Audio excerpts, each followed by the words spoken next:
Bill, you look at a lot of blockchain projects and Web3 projects, like probably more than most humans. What would be the most impressive projects and exciting innovations that you've seen this year? Like, could you share with the audience some of the innovations that they might want to look into after tonight's panel? I don't want to be self-serving, but you know, so I do have a project that I helped put together last year called Metagood, and one of the thoughts, you know, that I had about, you know, currency or value and value exchange is that karma and doing good things for other people is a form of currency. And it's a special kind of currency in that it's accretive.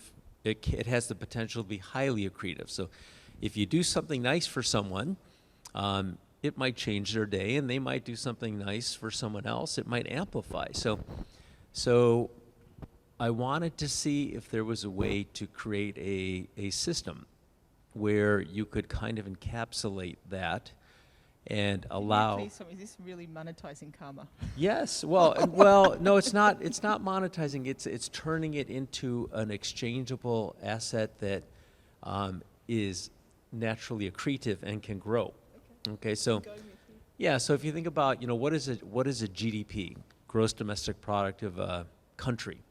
When you unitize value exchange in a paper bill, you lower the friction, you increase the noise, but you lower the friction to exchanging value, and then it starts to spin around. And you get derivatives of that, and you get, you know, kind of leverage on that, and it expands and expands and it grows.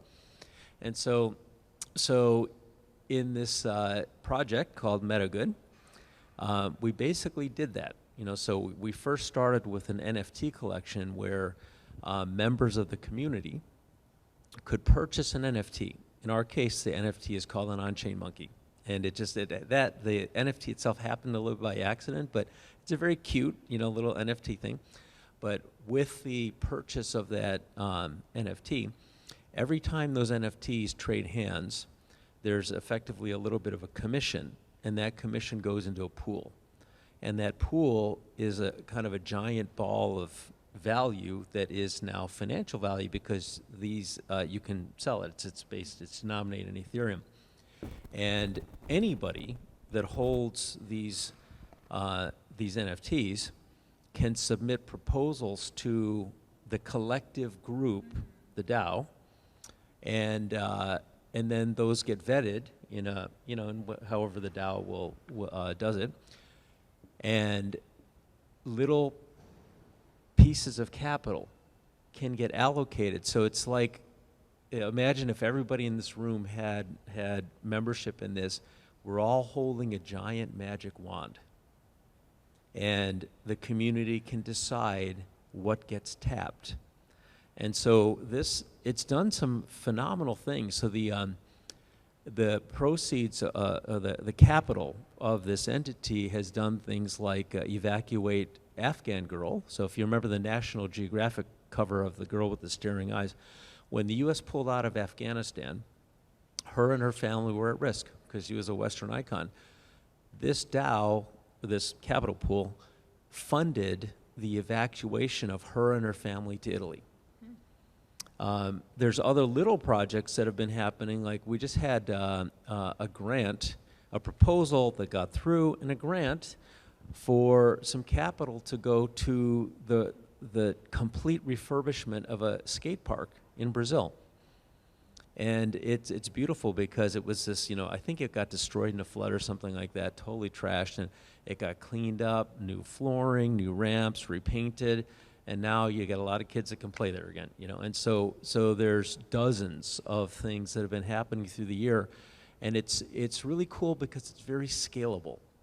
So it's a way to administer in a way charitable giving with purpose. But you know, I do give to charities on occasion, but it really pains me that, you know, it's kind of like 40 to 80 cents of the dollar that you give these charities goes to overhead for their salaries to market to get more money, and it just doesn't make sense that it should be like that. So this type of a structure is essentially creating a large community, a large and growing community of interest, where you have, at a micro level, the ability to just do good things in an accretive fashion. And so I think I'm very proud that it's working. So it's called Metagood.